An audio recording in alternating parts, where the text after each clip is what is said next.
साई बंदगी सतनाम, बंदी छोड़ सतगुरु कबीर साहिब की जय हो। आज हम जानेंगे सतगुरु नितिन साहब जी से एक सत्संग के माध्यम से, सो ही गुरु पूरा कहावे, दो अक्षर का वेद बतावे, एक छुड़ावे एक लखावे, तब प्राणी निज घर को जावे। आज जो सत्संग होने वाला है, सतगुरु नितिन साहब जी ने जितने भी भ्रम हैं, जितने भी भेद हैं, सारे के सारे खोल के रख दिए हैं। तो आशा करते हैं आप सत्संग को पूरा विवेक लगा के और पूरी बुद्धि लगा के सुनेंगे। साहेब बंदगी सतनाम। तो आज काटी गांव, मलकापुर, बुलढाना में, महाराष्ट्र में ये सत्संग होने जा रहा है।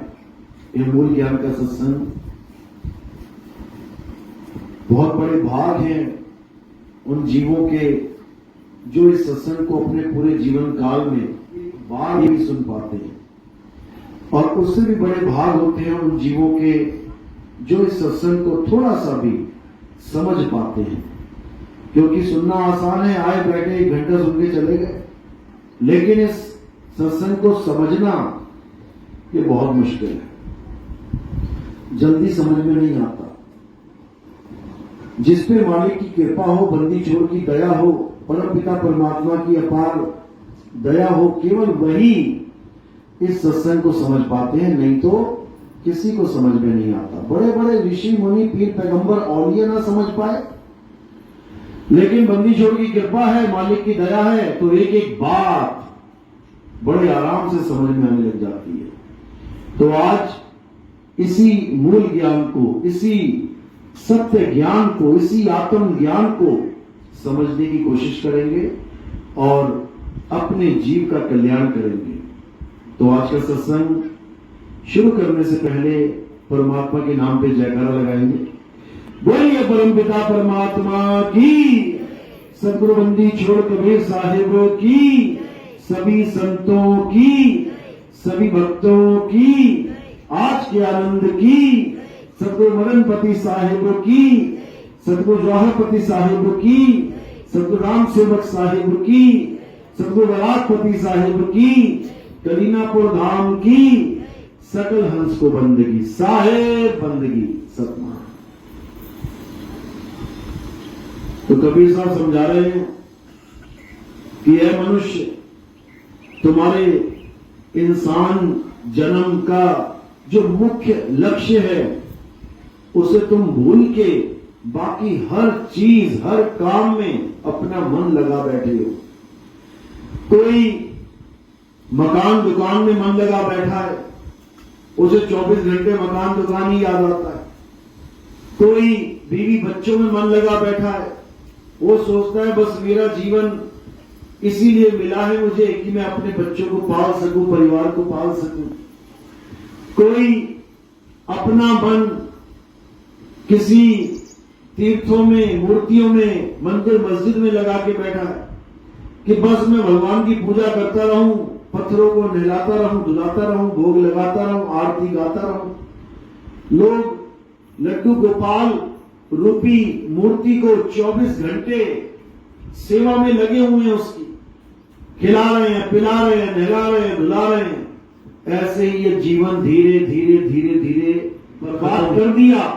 सत्य को ना जान पाया, सत्य की साधना नहीं कर पाया, तो बार बार तुझे जन्म मरण में इस 84 में जाना पड़ेगा, और कोई बचाने वाला नहीं है। पूरे जगत में कोई नहीं पहचानेगा तुम्हें कि तुम कौन हो। अभी तो तुम्हें कई पहचानते हैं, हाँ ये मेरा लड़का है, ये मेरा चाचा है, ये मेरा दादा है। जब बकरा बन के आ जाओगे, कोई नहीं पहचानेगा तुम्हारी शक्ल कि ये किसका दादा, किसका चाचा, किसका नाना था। गर्दन काट के खाल उधेड़ दी जाएगी, इतनी बुरी दुर्गति होगी, और सबकी होगी, ये नहीं किसी एक की, सबको जाना पड़ेगा 84 में। तो उससे बचने के लिए क्या करना है? उससे बचने के लिए हमें ये जानना पड़ेगा कि 84 बनाई किसने है। सबसे पहले तो ये समझ में आए ये 84 का जाल बुन किसने दिया है हमारे लिए। हमें बार बार कीड़े मकोड़े, सांप बिच्छू, हाथी घोड़ा, सुअर कुत्ता, ये कौन बना रहा है? क्या ये हमारा दयाल परमात्मा बना रहा है? क्या हमारा परमपिता परमात्मा इतना हमारे लिए बुरी सोच रखता है, इतना निर्दयी है कि हमें 84 लाख में डाल के जन्म जन्म तक जन्म मरण के दुख में डाल देता है? क्या ऐसा है हमारा परमात्मा? बिल्कुल नहीं। परमात्मा कभी 84 लाख योनियां नहीं बनाता, वो तो इससे मुक्त करवाता है। कबीर साहब समझा रहे हैं, बचना चाहो काल जाल से तो चीनो शब्द हमारा, और कहे कबीर अमर कर राखूं जो निज हुए हमारा। ये काल भगवान है जो ये 84 लाख बनाता है। वाणी क्या कह रही है? अलख पुरुष जब किया विचारा, लख 84 धागा डारा। देखो, अलख पुरुष कौन है? अलख पुरुष अलख निरंजन, यही है, यही अलख पुरुष है जिसने लख 84 का धागा डाल दिया है। जैसे लख 84 मोती एक ही धागे में पिरो सकते हो, ऐसे ही एक ही जीव को 84 लाख योनियां, इतना शातिर है। तो कह रहे हैं इस काल निरंजन से बच के रहना है। ये तुम्हें भरमाने के लिए जन्मों जन्मों से अलग अलग रूपों में गुरु बन के, साधु बन के, महात्मा बन के बैठा हुआ है। तुम निकलते हो घर से परमात्मा की प्राप्ति के लिए, रास्ते में यही गुरु बन के बैठा हुआ है, आज तुझे बताता हूं परमात्मा कैसे मिलेगा। और जब तुम जाओगे तो क्या कहेगा? ये नाम जप ले, ये नाम जप ले, ये मंत्र जप ले, ये पूजा कर ले, ये देवी देवता को मना ले, ऐसा कर ले, वैसा कर ले, और तुम्हें जन्मों जन्म तक उलझा उलझा के मार देगा। तुम इतने विवेकी हो नहीं कि तुम उसकी चाल को समझ पाओ। इतने विवेकी होते तो काल जाल में फंसते ही ना। तो विवेक की कमी के कारण ये काल निरंजन क्या करता है? ये नाना प्रकार के गुरु बन के बैठा हुआ है और तुम्हें गलत साधना दे देता है। ये काल निरंजन का ही रूप है।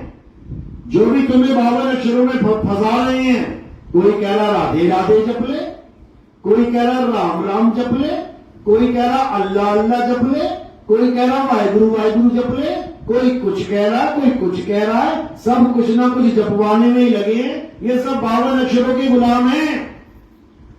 इन्हीं को काल का दूत बोला है कबीर साहब ने। जो नर पड़े 52 के फेरा, सो नर जानो काल के चेरा।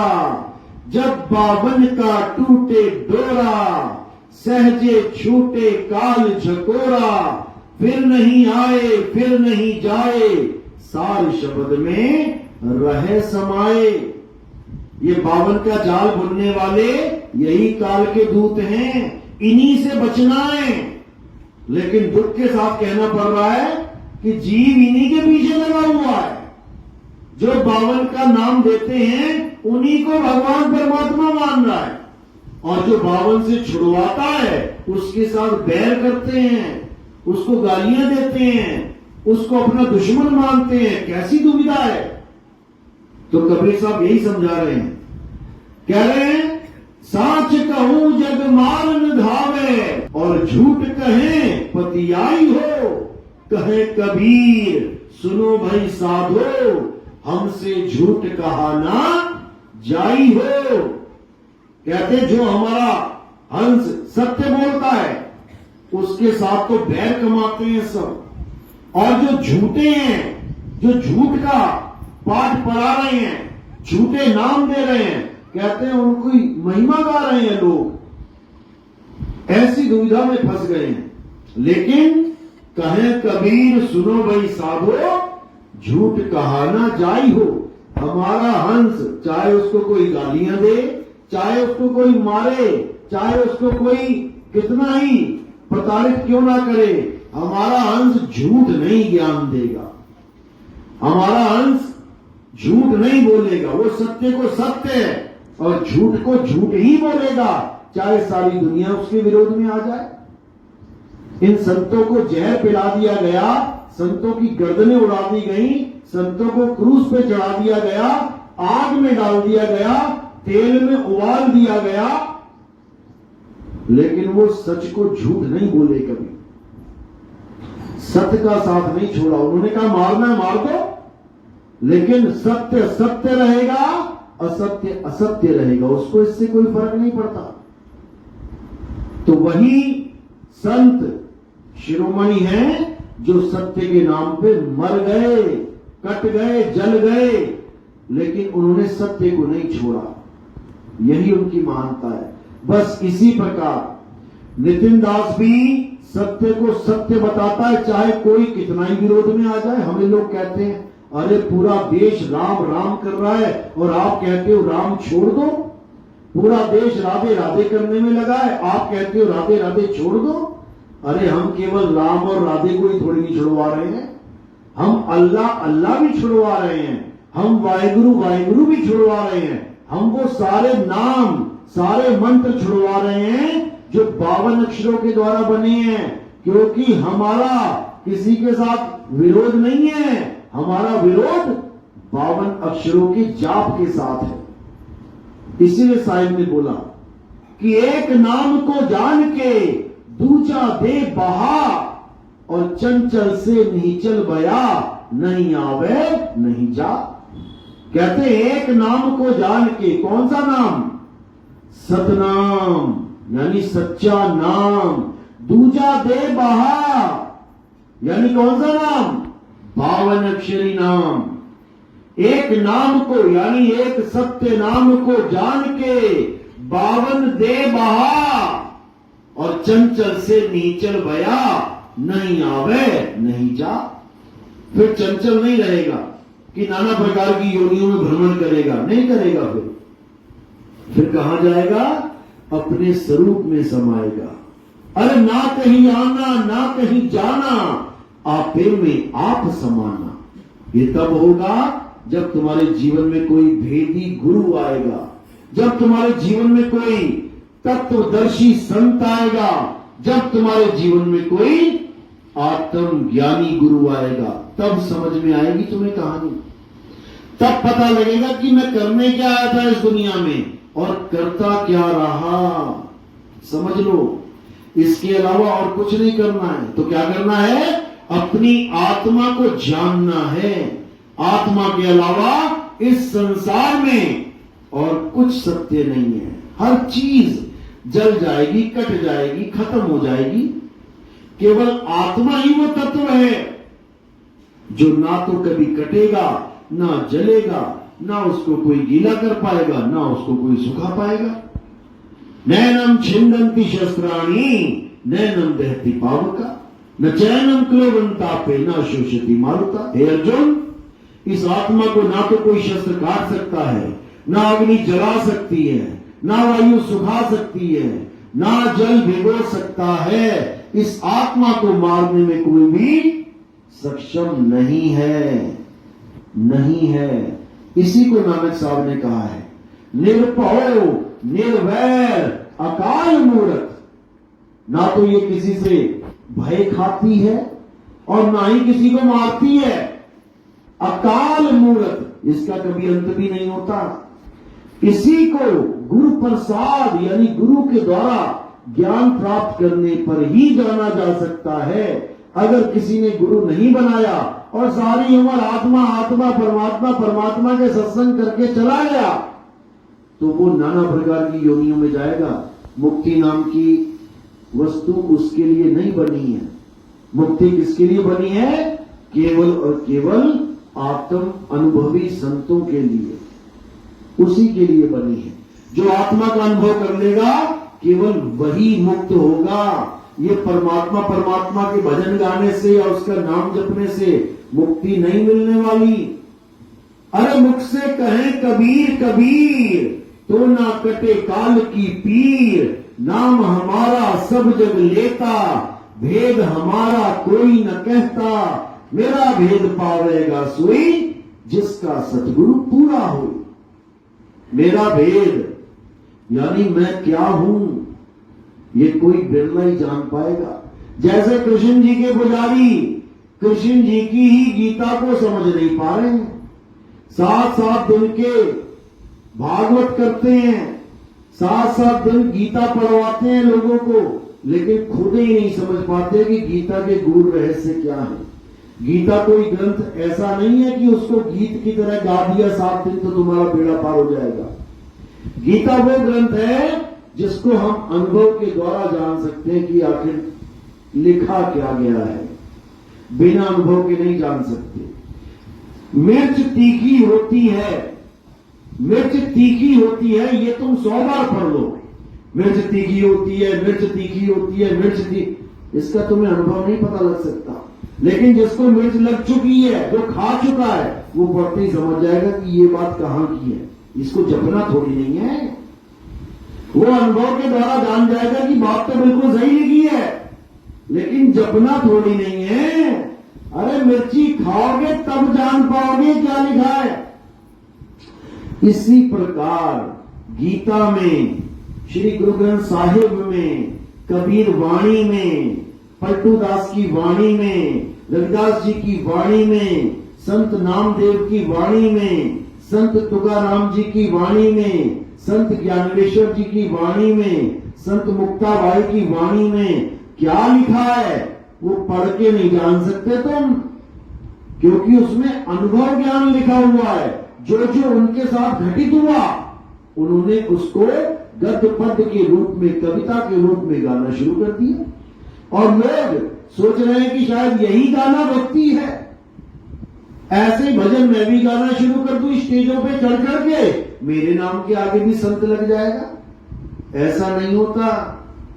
गाने वाला क्या होता है? गवैया। गवैया बन जाओगे लेकिन संत नहीं बन पाओगे। संत कब बनोगे? जब जो गा रहे हो उसका अनुभव प्राप्त हो जाए, तब संत श्रेणी में आओगे, तब परमात्मा की बात चलेगी। नहीं तो गला अच्छा है तो गाते रहो, पैसा कमाते रहो, उससे क्या होगा? उससे 84 में जाना पड़ेगा। कबीर साहब कह रहे हैं, मेरी गाई गाएगा 3 लोक में धक्के खाएगा, मेरी गाई बूझेगा तो सत्य स्वरूप को सूझेगा। अगर मेरी गाई केवल गाएगा तो पक्का 84 की टिकट कट गई तेरी, कोई बचाने वाला नहीं है, जाना ही पड़ेगा। कितने ही लोगों के बीच में गाता रहे, चाहे पद्मश्री अवार्ड ही क्यों ना मिल जाए उसको गा गा के, लेकिन कहो तेरी मुक्ति हो जाएगी, काल भगवान ऐसे नहीं छोड़ता भाई। अरे बिना मरे तेरी मुक्ति ना होवे, तू जिंदा मर जा अवधूता। मुक्ति कब होगी? जब तुम जिंदा मरोगे, यानी तुम्हें जीते जी मुक्ति का आभास होगा। जीते जी तुम शरीर को खाली करोगे, जीते जी तुम शब्द में समाओगे, तब तुम्हें लगेगा पता कि असल में मौत इसे कहते हैं। ये आनंदमयी मौत है, ये दुखद मौत नहीं है। कबीर साहब कहते हैं, और जिस मरने से जग डरे मेरे मन आनंद, मरने पर ही पाइए पूर्ण परमानंद। कि अगर इस दुनिया में कोई आनंद नाम की चीज है, परमानंद नाम की चीज है, तो कहां है? मरने पर ही पाइए पूर्ण परमानंद। यानी इस काया को खाली करके जब तुम शब्द में समाओगे, तब जो आनंद प्राप्त होगा उसका मुकाबला इस पूरे संसार में नहीं है। ऐसे आनंद में आ जाओगे कि तुम कहोगे क्या बात है परमात्मा, अगर यही मौत है तो पहले क्यों नहीं आ गई? क्यों मैं मौत से डरता रह गया? डरना नहीं है मौत से, जो डर गया सो मर गया। डरना नहीं है, उसका अनुभव करना है। मरोगे नहीं, गारंटी के साथ कह रहा हूं, लिख लो, कोई नहीं मरेगा। लेकिन मरता कब है? डर के मारे मर जाता है। हाय मर गया, हाय मर गया, हाय, लोगों को लगता मर गया। अरे हाय हाय करता भी वो शरीर छोड़ेगा, मरेगा नहीं। जैसे एक बच्चा चाहे तो अच्छे अच्छे से कपड़े पहन के बढ़िया सा स्माइल दे के घर छोड़ के स्कूल पहुंच जाए। एक वो बच्चा है जो घर से निकला स्कूल को पहुंचा, और एक वो बच्चा है जो हाँ रोता हुआ मैं नहीं जाऊंगा स्कूल, मैं नहीं जाऊंगा। फिर दो कान पे चाटे पड़े और स्कूल पहुंचा दिया उसे। दोनों ने घर छोड़ा, लेकिन एक रोता हुआ जा रहा है और एक हंसता हुआ जा रहा है। बस फर्क इतना है, यानी शरीर तो छोड़ना ही पड़ेगा, चाहे हंसते हुए छोड़ो चाहे रोते हुए छोड़ो। लेकिन हंसते हुए कब छोड़ पाओगे? जब तुम्हें आगे का ज्ञान होगा, यानी जब तुम्हें घर से ज्यादा आनंद स्कूल में आने लगेगा, तब तुम कहोगे अरे माँ 8 बज गए, मुझे जाना है, जल्दी रोटी बना, मैं लेट हो जाऊंगा। फिर तुम्हें जल्दी होगी, जल्दी जाना है, जल्दी। क्यों? क्योंकि घर से ज्यादा आनंद स्कूल में आ रहा है, बच्चों के साथ दोस्तों के साथ खेल रहे हो, आनंद आ रहा है। अब घर छोड़ने में कोई दिक्कत नहीं है। और जिसका होमवर्क पूरा नहीं हुआ उसको पता है चाटे मारेगी टीचर, वो कह रहा है पेट में दर्द है मम्मी, आज आंख में दर्द है, कान में दर्द है, वो बहाने बनाएगा, मैं नहीं जाऊंगा। फिर 2 चाटे खा के जाएगा रोता हुआ। बस इसी प्रकार मृत्यु का सीन है, जिसने होमवर्क पूरा कर लिया है और जिसको आनंद आ रहा है इस काया से निकल के, वो कहेगा कल छूट रही है आज छूटे। और जो बेचारा इस काया में आनंद ले रहा है, जो इसके बिना कहीं रहना नहीं जान रहा है, जो इसके बिना कोई ठिकाना नहीं ढूंढ पा रहा है, वो पक्का रोएगा। उसको मृत्यु का इतना भय लगेगा कि हाय मर गया, मुझे बचा लो। और जो भगत होगा वो कहेगा इससे अच्छा कोई त्योहार नहीं है, समझ लो। लेकिन ये तब होगा जब हम गुरु के सानिध्य में रह के, गुरु के द्वारा बताई गई भक्ति पे पूरा विश्वास करके, निडर होके, डरना नहीं है, निडर होके जब चलेंगे तब ये चीज प्राप्त होगी। कई लोग डर जाते हैं, भक्ति में थोड़ा सा अनुभव होता है, हल्का सा उठते हैं ऊपर, एकदम लगता है मर गया, दोबारा बैठते नहीं है। 2 महीने बाद फिर फोन कर, अरे गुरुजी मुझे ऐसा लगा जैसे मैं मरने वाला हूं, मैं भक्ति नहीं कर रहा हूं। अरे इसी डर के आगे जीत है, इसी डर को अनुभव नहीं, और उसके बाद ये डर खत्म हो जाएगा। समझ लो, वो ऊंचा वाला झूला होता है ना, वो पहली बार बंदा करता है, नहीं बहुत ऊंचा है। एक बार घूमने लग जाए ना, उसके बाद जब आनंद आने लग जाता, फिर कहता नहीं दूसरी टिकट दोबारा जाऊंगा मैं ऊपर। फिर उसको उस चीज की आदत पड़ जाती है कि ये डर नहीं है, ये आनंद है। डर किसके लिए है? जो उसको अनुभव नहीं कर पा रहा है, आगे की बात नहीं जान पा रहा है, वो बस ऊंचाई देख के ही डर रहा है। तो इसलिए कबीर साहब बार बार यही समझा रहे हैं कि भवसागर में तुम्हें तैर के ही जाना है, और पानी से वो डरता है जो तैरना नहीं जानता। जिसको पानी में बार बार कूद के तैरना आ गया, वो न डरता पानी से। लेकिन ये तभी होगा जब गुरु की सानिध्य में आके सत भक्ति करोगे, तो झूठ को और सच को पहचान लोगे तो सच्ची भक्ति मिल जाएगी। झूठ को छोड़ देना है, सत्य को पकड़ देना है। तो क्या कह रही है गीता? अध्याय 2 16वां श्लोक, हे अर्जुन, इस दुनिया में 2 प्रकार के तत्व हैं, एक असत्य और एक सत्य। तत्व भी 2 प्रकार के हैं और भगत भी 2 प्रकार के हैं। कौन से? एक असत्य के पुजारी, पूजा तो वो भी कर रहे हैं, भगवान को वो भी पाना चाहते हैं, जन्म मरण से मुक्ति उनका भी लक्ष्य है, लेकिन विवेक कम होने के कारण वो असत्य की पूजा करने में लगे हैं। और दूसरे प्रकार के कौन है? जो सत्य के पुजारी हैं। भले वो शुरुआत में असत्य से जुड़े हो, लेकिन जैसे ही उनको ज्ञान समझ में आ भाई असत्य के साथ नहीं सत्य के साथ जुड़ना है, वो शिफ्ट कर जाते हैं। हमारे पास जितने भी भगत हैं, हमारा कोई एक भी भगत पुराना नहीं है कि कोई कहे हमारा कोई पुराना भगत है। जब से हमने सत्संग स्टार्ट किया है, हमारे साथ एक से लेके जितने भी जुड़े हैं ये सब दूसरे पंथों के लोग हैं।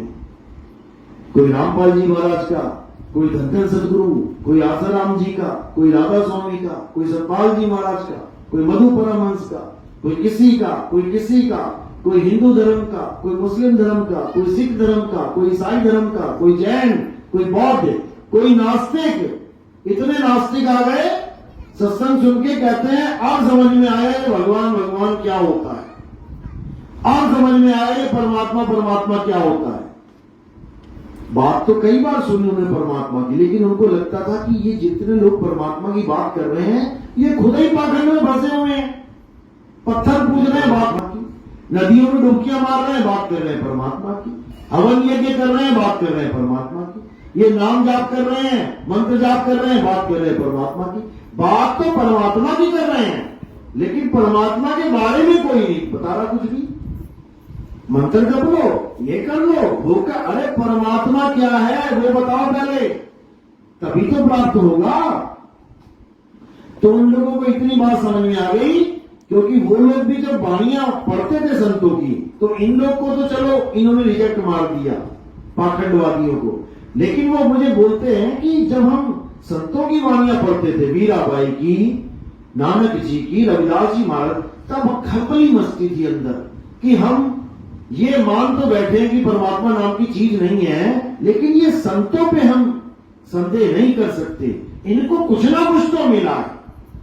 अरे तभी तो इतने मोटे मोटे ग्रंथ बन गए, तुमने हमने नहीं लिख दिए, क्यों नहीं लिखे भाई, उन्होंने लिख दिए क्यों? इसके पीछे कारण है, उनको परमात्मा मिला भी और उनको ग्रंथ लिखने का हुक्म भी हुआ, इसीलिए लिखे हैं, इसीलिए लिखे उन्होंने ग्रंथ। और हमें तुम्हें ग्रंथ लिखने का हुक्म नहीं है। फर्क इतना है, वाणी बोलने वाला और वाणी खोलने वाला, मैंने पहले भी समझाया, दो प्रकार के संत होते हैं। एक वाणी बोलने वाले, जिनको परमात्मा ने ऑर्डर दिया वाणी बोलो, यानी लिखो उसको, लेकिन खोलो मत। किसी भी संत की वाणी उठा लो, तुम्हें कविता के रूप में मिलेगी, श्लोकों के रूप में मिलेगी, तुम्हें दोहे के रूप में मिलेगी, लेकिन कभी खुली हुई वाणी नहीं मिलेगी कि संत ने 2 लाइनें लिखी, उसके बाद उसका अर्थ लिख दिया, फिर संत ने 2 लाइनें लिखी, उसके बाद उसका, कभी नहीं लिखेगा कोई संत उसका अर्थ, भले तुम्हें समझ में आए चाहे ना आए। कारण क्या है? क्योंकि उनको हुक्म है वाणी बोलने का, खोलने का नहीं। खोलने का हुक्म कब आता है? जब सब संतों की वाणियों का सार निकालकर युग परिवर्तन का समय आता है, तब भेजा जाता है कि भैया अब तू खोल इसे, तब खुलेंगी ये वाणियां। नहीं तो सारे पंथों के बाबा जितने भी बैठे हैं, ये सब वाणियां ही तो रट रहे हैं, दिन रात तंबूरे पे वाणियां ही तो गा रहे हैं, दिन रात गा रहे हैं, लेकिन समझ नहीं पा रहे गा क्या रहे हैं। हमारे सत्संग सुन सुन के ऐसे ऐसे लोग जागे हैं जो अपनी पुश्तें बीत गई, परदादा, लकर दादा, अकर दादा सब लगे पड़े गाने में, और आज तक नहीं समझ पाए कि ये शर क्या है, अक्षर क्या है, निअक्षर क्या है, और गा रहे हैं क्योंकि वाणियों में सब कुछ है, हर लेवल की वाणियां हैं। लेकिन विवेक कहां से आए? तो विवेक देने वाला गुरु ही वाणी खोलता है, तभी तो जागोगे। वाणी खोलेगा तो तुम्हारा विवेक बढ़ेगा और बढ़ेगा और बढ़ेगा, बढ़ता ही जाएगा। उसके बाद तुम कोई भी वाणी तुम्हारे हाथ में आ जाए, तुम उसी वक्त निर्णय कर लोगे ये वाणी किस अवस्था की बात कर रही है, जीव की, शिव की, पीव की, क्योंकि 3 ही प्रकार की वाणियां हैं। लेकिन तुम्हारे काम की कौन सी है उसको जान लो। हमारे काम की पीव अवस्था की वाणी है, जीव और शिव अवस्था की ढेरों वाणियां हैं। इन वाणियों को लेके भी हजारों लाखों गुरु बने बैठे हैं जो जीव और शिव से आगे बढ़ने को तैयार नहीं है। लेकिन हमारे काम की कौन सी वाणी है? पीव यानी मूल ज्ञान की वाणी। साहिब ने बोला ना, बहु बंधन में बांधेरा एक बेचारा जीव, और केवल छूटे आपने जो न छोड़ाए पीव। यानी जीव स्तर की वाणियों से कल्याण नहीं होगा, जीव स्तर की भक्ति से कल्याण नहीं होगा। हमें परमात्मा के लेवल की भक्ति करनी पड़ेगी, तब पहुंचेंगे वहां तक। तो जीव अवस्था का ज्ञान वो क्या है? ये सोहम सोहम के जाप, अजपा जाप, ये ओम सोहम का अजपा जाप, ये सांसों में कोई भी नाम जप लो, यही है अजपा जाप। इसको खत्म करो, हटा दो इसको। क्या करना है? जाप मरे अजपा मरे, अनहद भी मर जाए, सूरत समाये शब्द में वाको काल ना खाए। शब्द क्या है? हमारा पीर ही शब्द है। पीर यानी परमात्मा, शब्द ही परमात्मा है, शब्द ही गुरु है। लेकिन हमें शब्द की जानकारी नहीं, इसलिए ये लोग दाव मार जाते हैं, ये काल के दूत दाव खेल जाते हैं, हमें नकली शब्दों में फंसा देते हैं। हिंदी के शब्द, अरबी के, अंग्रेजी के शब्द, पंजाबी के शब्द, कितने सारे शब्द हमारे जीवन में धकेल देते हैं, और हम अज्ञानता के कारण उन शब्दों को जपते जपते जपते जपते देह त्याग करके चले जाते हैं, जन्म मरण में चले जाते हैं। तो अब क्या करना है? अब किसी शब्द के चक्कर में नहीं पड़ना है। किसको जानना है? अब शब्दों से पार उस शब्द आत्म सत्ता को जानना है। उसके अलावा सब झूठ है। अरे तंत्र मंत्र सब झूठ है, इनमें न भर में कोई, और सार शब्द जाने बिना कागा हंस न होए। सार शब्द यानी तुम्हारा सत्य स्वरूप, तुम्हारा आत्म स्वरूप, उसी को ग्रहण करके इस काल जाल से बच सकते हो, नहीं तो 84 का फंदा तैयार है। तो साहिब समझा रहे हैं, शब्द हमारा तू शब्द का, सुन मत जा सरक, और जो चाहे निज रूप को तो शब्द ले परख। परख ले उस शब्द को जिससे तेरा कल्याण होगा। अगर ये शब्द नहीं परख पाया तो 84 में आना जाना लगा रहेगा। तो साहिब ने बिल्कुल क्लियर कर दिया, गीता में भी क्लियर है, लेकिन लोग समझने को तैयार नहीं है। गीता क्या कह रही है? हे अर्जुन, दो प्रकार के तत्व हैं, एक असत्य एक सत्य। सत्य वो जो ना तो कभी जन्मता है न मरता है न कभी बदलता है।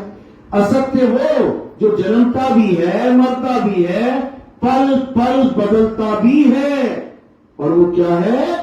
ये पंच भौतिक तत्व, काया। सबकी काया पैदा होती है, सबकी काया मरेगी, सबकी काया पल पल बदल रही है। अपनी बचपन की फोटो, एक बीच की उम्र की फोटो और एक अब की फोटो, तीनों लगा लेना, लग जाएगा तुम्हें पता बदल रही है कि नहीं।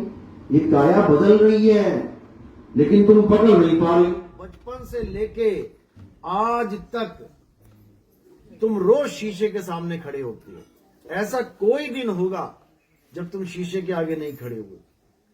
शीशा भी नहीं बता पाएगा तुम्हें कि तुम रोज बदल रही हो। देखते देखते शीशा बच्चे से बूढ़े हो गए, लेकिन शीशे ने कभी नहीं कहा कि जो तू कल थी आज उससे अलग है। शीशा कहता है नहीं, तू ऐसी है।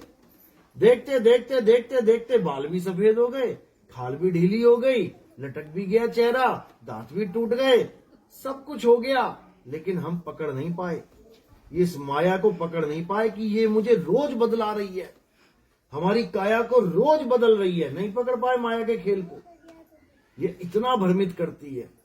तो अब क्या करना है? इसी माया से परे अपने सत्य स्वरूप को जानना है, ताकि तुम्हारा जन्म मरण सदा सदा के लिए खत्म हो जाए। क्योंकि जो माया में बदल रहा है वही मरेगा, और जो कभी नहीं बदल रहा है वो कभी नहीं मरेगा। तो कौन है जो कभी नहीं बदल रहा? उसी को सत्य सनातन कहते हैं। सत्य सनातन मतलब जो सदा रहने वाला, उसकी पूजा करोगे तो सत्य सनातनी कहलाओगे। लेकिन तुम किसकी पूजा में लग गए? राम जी की, श्याम जी की, शंकर जी की, दुर्गा माता की, और सोच रहे हो हम सनातनी है। अरे जिसकी तुम पूजा कर रहे हो उसकी एक लिमिट है शरीर की। उसका एक आदि और अंत है। राम जी त्रेता में आए, त्रेता में ही चले गए। द्वापर में और सतयुग में राम जी ढूंढोगे नहीं मिलेंगे। लेकिन सनातन क्या है? जो सदा सदा रहेगा। ये दुनिया भले खत्म हो जाए, लेकिन सनातन सदा रहेगा। उस सनातन को जानना है। वो सनातन ही आत्मदेव है, उसी को जानना है। तो साहिब क्या समझा रहे हैं? जब लगना चीनोगे आत्म, तब लगना मिली है परमात्म। आत्म चीन है, परमात्म चीन है। संत कहावै सोए, यह भेद काया से न्यारा, बूझे बिरला कोय। यानी जो सतनाम है, जो सत्य सनातन है, वो काया से न्यारा भेद है।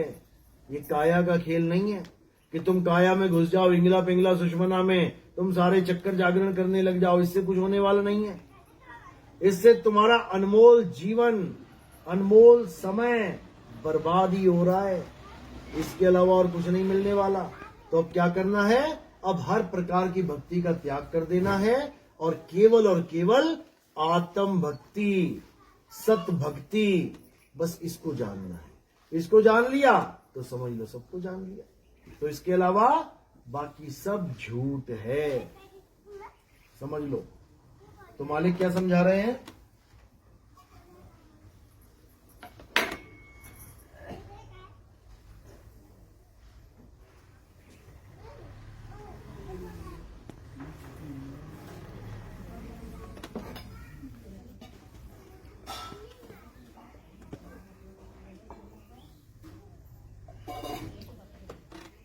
तो साहिब समझा रहे हैं राम नाम की लूट है, और लूट सके तो लूट। अंत काल पछताएगा जब प्राण जाएंगे छूट। यानी अभी तो राम नाम की लूट है, भैया लूट ले। अब इस दोहे को सुन के कई लोग क्या कहते हैं कि कबीर साहब तो राम नाम के पुजारी थे, राम जी के पुजारी थे कबीर साहब। क्यों? राम नाम की लूट है। क्योंकि वो जो लोग हैं वो केवल और केवल लिखे तक सीमित हैं। हर शब्द के दो अर्थ होते हैं, एक शब्दार्थ यानी शब्द का अर्थ, एक भावार्थ। उस शब्द का भाव क्या है? जब हम राम नाम की लूट पढ़ते हैं, हमें लगता है शब्दार्थ के रूप में, अरे ये राम जी की तो बात चल रही है। कौन से राम जी? दशरथ के पुत्र राम जी। तो हम क्या कह देते हैं? कबीर साहब तो राम जी के पुजारी थे, दशरथ पुत्र राम के पुजारी थे। जबकि कबीर साहब का भाव क्या है? साहिब कह रहे हैं एक राम दशरथ का बेटा, एक राम घट घट में बैठा, एक राम का सगल पसारा, एक राम तीनों से न्यारा। अब बताओ शब्दार्थ वालों, अब बताओ चार राम तुम बता के दिखाओ कहां है तुम्हारे चार राम। क्योंकि तुम तो एक राम पे टिके हुए हो, लेकिन साहिब यहां पे चार राम की बात करके चौथे राम की महिमा गा रहे हैं। तीन को तो रिजेक्ट कर दिया उन्होंने। चौथा राम तीनों से न्यारा, रिजेक्ट मार दिया तीन रामों में। कौन कौन से तीन राम? एक राम दशरथ का बेटा यानी दशरथ पुत्र, त्रेता युग वाले रामचंद्र जी, सीता माता के पतिदेव, उनको रिजेक्ट कर दिया। एक राम दशरथ का बेटा, एक राम घट घट में बैठा। ये दूसरा राम कौन है? ये जीवात्मा है। ये घट घट में बैठी हुई है। तुम्हारे घट में तुम्हारा जीव, राम जी के घट में राम जी का जीव, हनुमान जी के घट में हनुमान जी का जीव, हमारे घट में हमारा जीव। तो एक राम दशरथ का बेटा, एक राम घट घट में बैठा, एक राम का सगल पसारा। ये कौन है? ये निरंजन है, ये मन राम है, सबके अंदर बैठा हुआ है छुप के। और यही तुम्हारी सृष्टि बनाता है। बहुत शातिर है ये। तुम पैदा हुए अकेले, लेकिन देखो आज क्या क्या है तुम्हारे पास। मकान है, दुकान है, बीवी है, बच्चे हैं, पोते हैं। किसने बना दी इतनी बड़ी सृष्टि? आए तो तुम अकेले थे। ये जो अंदर मन बैठा है ना, इसी ने ताम झाम में डाल दिया तुम्हें, जाला बुन दिया मकड़े का। अब मकड़ा जब जाला बुन देता है तो क्या होता है? उसी में उलझ पुलझ के मर जाता है। मकड़ों की लाशें देखोगे तुम कहां पड़ी होती हैं? जाले में ही मरा होता है बेचारा, फूंक मारो देखो वहीं मरा पड़ा, लटका पड़ा है, अपना ही जाला बुन के उसी में मर जाता है। इसी प्रकार ये मन क्या करता है, एक राम का सगल पसारा। जब इस दुनिया में इंसान आया था तो क्या था यहाँ पे? पेड़ पौधे, जंगल, मिट्टी, हवा, पानी। आज देखो बुर्ज खलीफा बना दिया। भगवान ना बना पाया बुर्ज खलीफा, इंसान ने बना दिया। आज देखो हवाई जहाज, अंतरिक्ष यान, भगवान नहीं बना पाया हवाई जहाज, भगवान ना बना पाया साइकिल। लेकिन ये इंसान देखो मन के आधार पे क्या क्या बना दिया। ये देखो मोबाइल फोन, यहां से बात करो और कहीं पर भी आवाज पहुंचती है। यहां फोटो दिखाओ अपनी, कहीं पर भी पहुंच। भगवान ना बना पाया ये फोन, इंसान ने बना दिया। क्या राम जी ने कभी वीडियो कॉल करी सीता मैया को? या कृष्ण जी ने कभी की हो राधा को? तुम कर रहे हो। सोचो तुम्हारी किस्मत, जो फोन कभी राम जी ना चला पाए, जो कार कभी राम जी ना चला पाए, तुम चला रहे हो, बैठे हो एसी में मजे से गेर डाल रहे हो। समझ लो ये किसकी बदौलत? इसी मन की। ये सारे वैज्ञानिक क्या कर रहे हैं? ये मन के खेल खेल रहे हैं। मन जैसे नचा रहा है वैसे नाच रहे हैं, वही सब कर रहे हैं। तो साहिब यही समझा रहे हैं कि ये तीसरा राम जो मन है ना, ये बहुत खतरनाक है। इसी मन के खेल में सब खेल रहे हैं। तो कह रहे हैं मन के मते न चालिए, ये मन है पक्का दूत, ये तीसरा राम है। इन तीनों को रिजेक्ट कर दिया कबीर साहब ने। हम नहीं मानते इन तीनों को। क्यों? एक राम दशरथ का बेटा काया, ये तो नासवान है, मर जाएगी एक दिन। हमारा राम काया नहीं है, नाशवान काया हमारा राम नहीं हो सकता। यही कृष्ण जी कह रहे हैं कि ये शरीर नाशवान है भाई, इसको परमात्मा नहीं कह सकते। यही कृष्ण जी समझा रहे हैं कि काया तो नाशवान है, हम अविनाशी आत्मा हैं। एक राम दशरथ का बेटा, एक राम गड़गड़ में बैठा जीव, उसको क्यों नहीं मान रहे कबीर साहब? जीव तो अविनाशी है, ईश्वर अंश जीव अविनाशी, फिर भी नहीं मान रहे कबीर साहब। कारण क्यों? क्योंकि ये जीव बंधन में है। क्या कबीर साहब का राम बंधा हुआ राम है? ये बेचारा है क्या ये? तो जीव के लिए क्या बोला? जीव सोई जो जुग जुग जीवे, उत्पत परलय माही, देह धरे भर में 84, निर्भय कबहू नाही। यानी जीव अविनाशी होता हुआ भी बार बार मां के गर्भ में धक्के खाता फिर रहा है। तो हमारा राम क्या गर्भ में धक्के खाएगा? बिल्कुल नहीं। इसीलिए कबीर साहब ने जीव राम का भी खंडन कर दिया, ये भी हमारा राम नहीं है। लेकिन दुख के साथ कहना पड़ता है कि कबीर पंथी ही जीव को सत्य मान के बैठे हैं। ये पारक सिद्धांत वाले, ये सब जीववादी संत हैं। ये जीव को ही सर्वे सर्वा मानते हैं। ये बिल्कुल गलत ज्ञान है। एक तीसरा राम, तीसरा राम मन राम, उसका भी खंडन किया साहिब ने। साधो निरंजन जाल पसारा, ये निरंजन मन का जाल सारी दुनिया में पसारा हुआ पड़ा है इसका। हम इसको नहीं मानते। मन तो ज्योत स्वरूप है, अपना मूल पहचान। सारे संत इस मन रूपी ज्योत के दर्शन करने में लगे हैं। और ये ज्योत कहां है? ये ज्योत कहां है? दोनों आंखों के बीच में यहां ज्योत जग रही है। ब्रह्मा विष्णु महेश भी इसी ज्योत के दर्शन करते हैं। इसीलिए सांकेतिक ज्ञान में शंकर जी की तीसरी आंख आप देख सकते हो। वो जो तीसरी आंख है वो क्या है? वो ज्योति निरंजन ही है। और उसका काम क्या है? सारे संसार का नाश करना। तभी तो कहते हैं शंकर जी की तीसरी आंख खुल गई तो क्या हो जाएगा? प्रेमी प्रेम आ जाएगा दुनिया में। क्या होगा? महाप्रलय आ जाएगी। तो भैया जो महाप्रलय लेके आ रहा है, तुम उसको भगवान बता रहे हो, तुम उसको परमात्मा बता रहे हो, तुम उसको परमपिता परमात्मा बता रहे हो। परमपिता परमात्मा नहीं है वो ज्योत स्वरूपी निरंजन है, उसी का पसारा है सारा। तो कबीर साहब यही समझाते हैं कि हम इन तीनों को नहीं मानते, यानी तन को, जीव को और मन को हम नहीं मानते। अब क्या बचा? अब बचा आत्मदेव, जिसको परमात्मा भी कह सकते हैं। साहिब कहते हैं हम उसकी बात करते हैं, आत्मदेव, देवों के देव महादेव, आत्मदेव। अगर आत्मदेव के पुजारी बनना है तब तो इस पंथ में आओ। अगर तुमने शरीर को, जीव को और मन को पूजना है तो ये रास्ता तुम्हारे लिए नहीं है। कबीर साहब बिल्कुल सीधे साफ लफ्जों में बताते हैं कि चौथा राम तीनों से न्यारा। चौथे राम के आगे तीनों राम की कोई महिमा नहीं चलेगी। कोई कहे ये कबीर पंथी राम जी की पूजा क्यों नहीं करते, सारी दुनिया करती है। भाई हम राम जी को मानते हैं, लेकिन हम उस राम को नहीं मानते जिसको तुम मान बैठे हो, काया को राम मान बैठे हो। जबकि गीता में कृष्ण जी कह रहे हैं हम काया नहीं, हम आत्मा हैं। तो तुम आत्म तत्व को तो जानो पहले। तो गीता में यही समझाया गया है कि जब तक तुम्हें ऐसा संत नहीं मिल जाता जिसको तत्वदर्शी संत कहते हैं।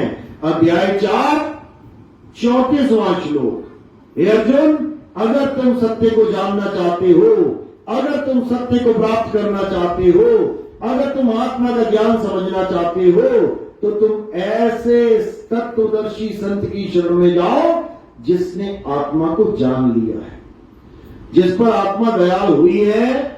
उसी संत की शरण में जाने पर तुम्हें आत्म तत्व का ज्ञान होगा। तो करना क्या है वहां जाके? कहते हैं दंडवत प्रणाम करके सेवा भाव के द्वारा उनसे ज्ञान की भीख मांगो। छल कपट से रहित होकर उनके पास जाओ, तभी तुम्हारा कल्याण होगा। अगर मन में छल लेके गए तो कल्याण नहीं होगा, भले पूरा ज्ञान क्यों ना समझ लेना, क्योंकि ये ज्ञान सुनने से नहीं, ये प्रगट होने से मुक्ति होती है। प्रगट होने से बलिहारी व घट की जिस घट प्रगट हुए।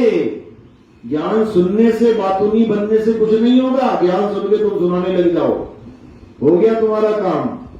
ज्ञान सुन के उसको धारण करना है, चेला बनना है, शिष्य बनना है, तत्वदर्शी का गुरु नहीं बनना है।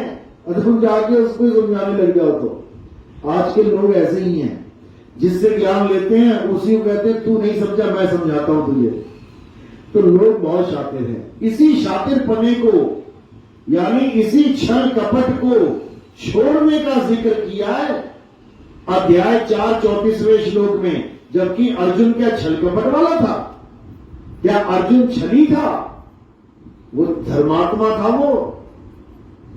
वो हर कार्य को पूरे जिम्मेदारी के साथ करता था, हर कार्य में धर्म देखता था। वो तो धनुष बाण छोड़ दिया था, वो तो अपने भाइयों को मारने के पक्ष में भी नहीं था। धनुष बाण छोड़ दिया था अर्जुन ने कि मैं ये काम नहीं कर सकता। अगर छलिया होता तो कब का छल देता, कब का मार देता। लोग एक दूसरे की गर्दन काट देते हैं भाइयों की राजपाट के चक्कर में। वो तो 5 गांव मांगे थे, वो भी नहीं दिए। कृष्ण उसको भी रिजेक्ट मार रहा था, नहीं चाहिए 5 गांव भी। धर्मात्मा बनके, संत बनके जीवन काट लेंगे, लेकिन अपने भाइयों की निर्मम हत्या मैं नहीं कर सकता। पता है ना, धनुष्मान छोड़ दिया था कि मैं नहीं लड़ूंगा। तब गीता का ज्ञान खोला गया कि हे अर्जुन, ये धर्म युद्ध है, तेरे ना मारने पर भी ये सब एक ना एक दिन मारे जाएंगे। लेकिन लोगों का विश्वास तब धर्म से, फिर तो सारे पापी भी एक दिन मरेंगे ही, करने तो सबको पाप। फिर क्यों पुलिस वाले उनको पकड़ के जेल में डाल रहे हैं? एक दिन तो सबका हिसाब होगा ना। तो ठीक है, जब होगा देखी जाएगी। ऐसे धर्म से विश्वास उठ जाएगा लोगों का। इसलिए धनुष बाण उठा और इन अधर्मियों का नाश कर। इनका शरीर ही मार पाएगा तू, इनको कभी नहीं मार सकता, ये अमर हैं सारे, लेकिन तुझे केवल शरीर दिखाई दे रहा है, इसलिए तूने इनको शरीर मान लिया। भीष्म पितामह अमर आत्मा है, कंस अमर आत्मा है, रावण अमर आत्मा है, कर्ण अमर आत्मा है, सब अमर आत्मा है, लेकिन तुम्हें आत्मा दिखाई नहीं दे रही, इसलिए उसका स्वरूप तुम्हें पता नहीं है। और जो दिखाई दे रहा है यानी शरीर, तुमने उस शरीर को उनका स्वरूप मान लिया। कि भीष्म पितामह कौन है? ये सफेद दाढ़ी वाला। ये शकुनी मामा कौन है? ये लंगड़ा। ये द्रोणाचार्य कौन है? ये गुरुजी, बूढ़े जी। हमने मान लिया है, जैसे आज हम मान के बैठे हैं। माता कौन है हमारी? ये हमारी मम्मी है, ये हमारा पापा है, ये हमारा भाई है, ये हमारा बहन है। किसको मान बैठे? भाई बहन, मम्मी पापा। इस 5 तत्वों को, ये 5 तत्व हैं। ये कौन बैठा है सामने? हवा, पानी, आग, आकाश। जब ये शरीर नष्ट होगा कहां मिल जाएगा जाके? इसी तत्वों में मिल जाएगा। तो ये तो हवा, पानी, आकाश है। मम्मी कहां है? पापा कहां है? वो कहां है? बात उन्हीं से कर रहे हो 12 महीने, बात उन्हीं से चल रही है, लेकिन उनको ही नहीं जानते। किसको मान बैठे हो? ये तो शरीर दिखाई दे रहा है। यानी बात तोते से चल रही है। मिठू क्या हाल है? ठीक है, ठीक है, लेकिन समझ रहे हो कि मैं पिंजड़े से बात कर रहा हूं। ये पिंजड़े हैं सारे। 5, 25, 3 का पिंजड़ा। वाने तुमको राखे हो, तुमको बिसर गई सुध घर की। और ये निरंजन महिमा अपनी भाके हो। ये पिंजड़ों में तुम्हें फंसा के पिंजड़ों को ही पुजवा रहा है। क्यों? क्योंकि तुम जिसकी पूजा करोगे तुम उसी को प्राप्त करोगे। अब पिंजड़े की पूजा करोगे तो पिंजड़ा ही मिलेगा अंत समय में। राम जी का पिंजड़ा, श्याम जी का पिंजड़ा, हनुमान जी का पिंजड़ा, शंकर जी का पिंजड़ा, माता शेरावाली का पिंजड़ा, ये सारे पिंजड़े शरीर हैं। शरीर की साधना करोगे, शरीर का ध्यान करोगे तो पिंजड़े का ध्यान कर रहा है तोता, और जिसका ध्यान करेगा वही उसको मिलेगा। इसमें कोई दो राय नहीं है। जहां आशा तहां वासा हुई, वाको रोक सके ना कोई। इसलिए अब किसी नाम में नहीं उलझना है, किसी चाम में नहीं उलझना है, चमड़े में नहीं उलझना है। ये चमड़ा मत समझ लेना मुझे। ये चमड़ा केवल एक आधार है तुम्हें ज्ञान समझाने का। मेरा स्वरूप चमड़ा नहीं है, और तुम भी चमड़ा नहीं हो कि तुम अपने आप को चमड़ा समझने लग जाओगी। मैं तो ये हूं। जिस दिन तुम्हें तुम्हारे बारे में पता लग गया ना कि तुम क्या हो, उस दिन तुम जान पाओगे कि सामने कौन बैठा है। अभी केवल